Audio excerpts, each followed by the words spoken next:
The Poppy Story. The First World War, or the Great War, started in 1914. The British Empire and their allies, France, Russia, Italy, and America, fought a war against Germany, Austria-Hungary, and the Ottoman Empire.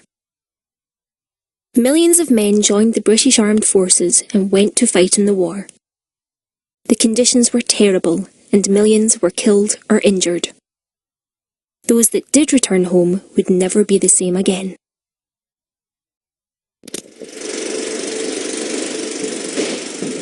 One of the largest battles of the war took place around the town of Ypres in the Flanders region of Belgium. While serving in Flanders, a young Canadian soldier called John McCrae noticed how bright red poppies grew wild amid the war-torn landscape.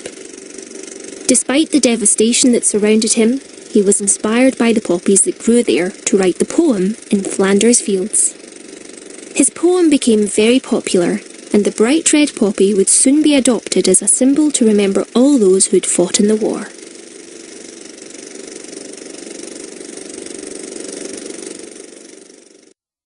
The First World War ended at 11 o'clock in the morning, on the 11th of November, 1918. This was the 11th hour of the 11th day of the 11th month. The war had lasted over 4 years. The 11th of November every year is called Remembrance Day or Armistice Day. After the war ended, people started making paper poppies to sell. They sold poppies to raise money to help the millions of sailors, soldiers and airmen who were coming home from the war. These people are called ex-servicemen and women, or veterans. On Remembrance Day, people wear a poppy, and at 11 o'clock in the morning, the same time the war officially ended in 1918, there was a 2-minute silence. This is for people to remember all the veterans who have served their country in a war, not just the First World War. Remembrance Day happens every year around the world. The poppy isn't the same everywhere. Some countries use different designs for their poppy. In England, Wales and Northern Ireland, the poppy has 2 petals and a leaf.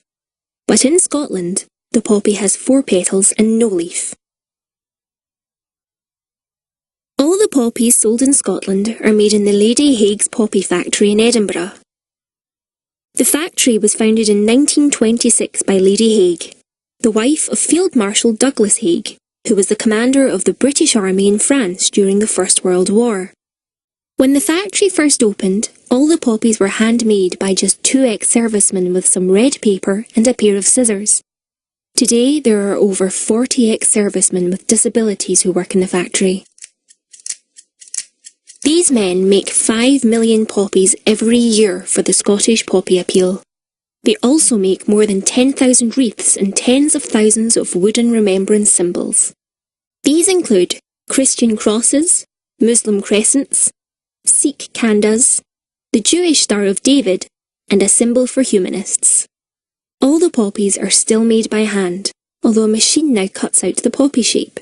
The ex-servicemen make 2 types of poppy: a poppy with a green plastic stem and a stick-on poppy. When all the poppies have been made, they're packaged up with collecting tins for the money, then sent to our volunteers all over Scotland. Every village, town and city in Scotland has volunteers who donate their time for free to sell poppies in their local area. Poppies are sold in lots of places. You can find them in shops, supermarkets, offices, schools, factories, churches and hospitals. Volunteers collect the money made from selling poppies. They also hold fundraising events like jumble sales, cake sales and races to raise even more money. Thanks to their hard work, our volunteers raise millions of pounds from the people of Scotland every year. All the money that's made helps ex-servicemen and women in need after serving in the Navy, Army or Air Force. We also help their families, their wives, husbands, partners and children. We help with house repairs, wheelchairs and specially adapted vehicles to help them live in their own homes for longer.